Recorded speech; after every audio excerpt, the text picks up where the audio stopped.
देखिए, अगर हम फायर स्टैटिस्टिकली देखें तो डिस्ट्रिक्ट श्रीनगर के साथ साथ जो हमारे दीगर डिस्ट्रिक्ट्स हैं पूरे कश्मीर रेंज में करीबन 1900 के आसपास फायर इंसिडेंट्स है, जिसमें जो नंबर ऑफ़ डेथ्स या कैजुअल्टीज़ है वो भी बहुत कम है। तो अगर हम पिछले साल के फायर स्टैटिस्टिक्स देखें तो उसमें जो फायर इंसिडेंट्स है वो 2500 से भी ज़्यादा हुए हैं।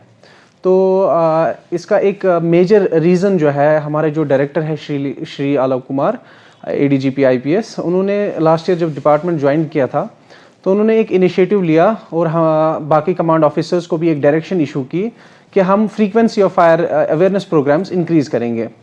तो उन अवेयरनेस प्रोग्राम्स में जैसा कि आपको पता है कि लोगों में एक अवेयरनेस चली जाती है।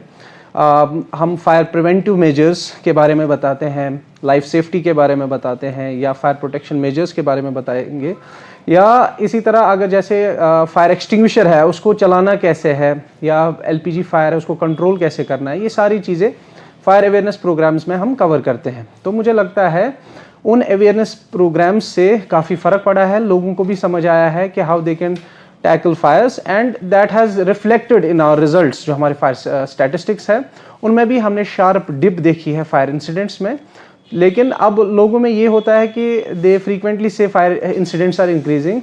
असल में जो विंटर सीजन है उसमें कंपैरेटिवली समर सीजन के मुकाबले में फायर इंसिडेंट्स ज़्यादा होते हैं, और उसका भी एक रीज़न है कि यहाँ पे जैसे हीटिंग गैजेट्स का यूज़ होता है एलपीजी बेस्ड या बुखारी, क्योंकि यहाँ पे काफ़ी ज़्यादा सर्दी रहती है। लेकिन लोग उनका एक्सेसिव यूज़ करके ये भूल जाते हैं कि उनके साथ डूज एंड डोंट्स होते हैं, सेफ्टी प्रिकॉशंस होते हैं, तो उनका खास ख्याल रखने की ज़रूरत है।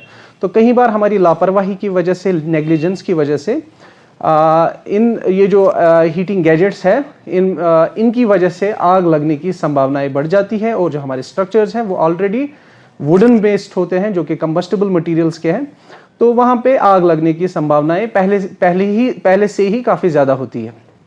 तो सर, अगर देखा जाए तो लोगों की अक्सर शिकायतें होती कि फायर सर्विस डिपार्टमेंट लेट आता है, क्या जब आपकी टीम वहाँ पे पहुँचती है लोग कॉम्प्रोमाइज़ करते हैं आपके साथ? देखिए, मैं इसमें बताना चाहूँगा कि ये जो शिकायत है असल में उस टाइम जो माहौल होता है, क्योंकि आग जब कहीं पे नमूदार होती है तो लोगों में एक गुस्सा होता है, वो चाहते हैं कि इंस्टेंटली उनको फायर सर्विस वहीं पे हो जो इस आग के साथ डील करे। लेकिन हमारी भी कुछ प्रैक्टिकल कंस्ट्रेंट्स है, हमें किसी डिस्टेंस के तहत वहाँ पहुँचना पड़ता है, और सबसे इम्पॉर्टेंट चीज़ है कि लोगों में ये अवेयरनेस होनी चाहिए कि उनके पास फायर सर्विस का कॉन्टैक्ट नंबर होना चाहिए। मैंने देखा है कि बहुत सारे लोगों के पास फायर सर्विस का कॉन्टैक्ट नंबर नहीं होता है, वो इनडायरेक्टली पुलिस के कंट्रोल रूम से हमें इत्तला देते हैं, और उसमें काफ़ी सारा टाइम निकल जाता है, या कई बार वो फायर फाइटिंग अटेम्प्ट करते हैं और उसके बाद उनको लगता है कि फायर सर्विस को कॉल करने की ज़रूरत है। तो लोगों से ये गुजारिश रहेगी कि जब भी कहीं पे आग की वारदात नमूदार होती है तो आप अपनी कार्रवाई भी करें, लेकिन साथ साथ फायर सर्विस को भी इत्तला दें, ताकि वो जो डिस्टेंस कंस्ट्रेंट है या जो डिस्टेंस टाइम जो हमें लगता है वहाँ तक पहुँचने में, हम जितना जल्दी वहाँ पे पहुँचेंगे उतना जल्दी हमारा एक्शन होगा।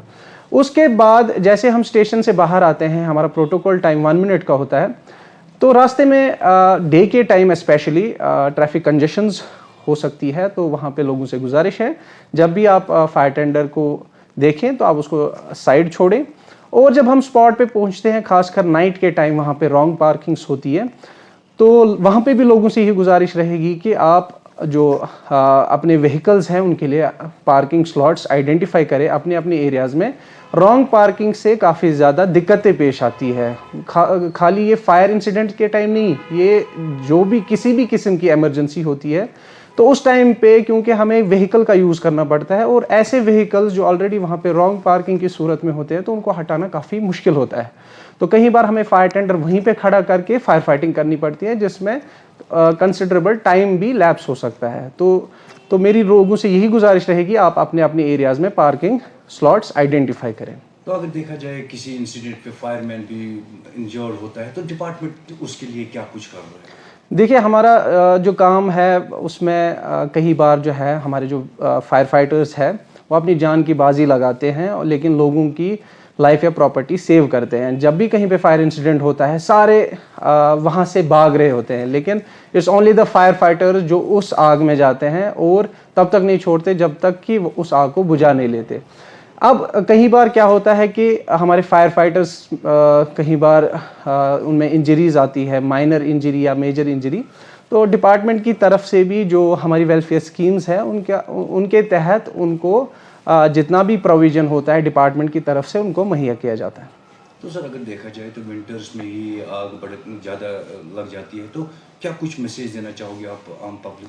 देखिए, मेरी सिंपल मैसेज रहेगी कि विंटर में मेन रीज़न जो मैंने आपको बताया कि सर्दी के चलते हम काफ़ी ज़्यादा हीटिंग गैजेट्स का यूज़ करते हैं, एलपीजी बेस्ड या इलेक्ट्रिक करंट बेस्ड। मेरी लोगों से यही गुजारिश रहेगी कि you should always make judicious use of those gadgets. It's very important, क्योंकि जो हम गैजेट्स यूज़ करते हैं उनसे हमें आराम तो मिलता है, लेकिन हम ये कई बार भूल जाते हैं कि इनके साथ सेफ्टी प्रिकॉशंस का ध्यान रखना काफ़ी ज़रूरी है, डूज एंड डोंट्स को फॉलो करना ज़रूरी है। तो मैं समझता हूँ कि मैं लोगों से बार बार यही अपील करता हूँ कि अगर हम इन हीटिंग गैजेट्स के साथ उनके जो डूज एंड डोंट्स है as per standards, as per manuals, उन पे अमल करेंगे, मुझे लगता है कि फायर इंसिडेंट्स में काफ़ी ज़्यादा गिरावट देखने को मिलेगी। और मुझे लगता है कि it's a shared responsibility of department and public that will ultimately reduce the number of fire incidents.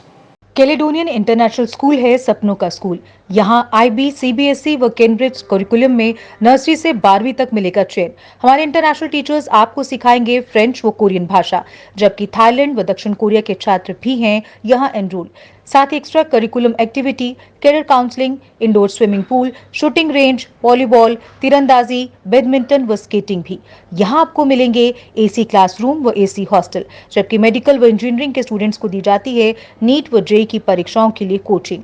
Admission open. अपने बच्चों के उज्जवल भविष्य के लिए चुने Caledonian international school, defence road, Pathankot. अधिक जानकारी के लिए संपर्क करें 9888 000 189 पर।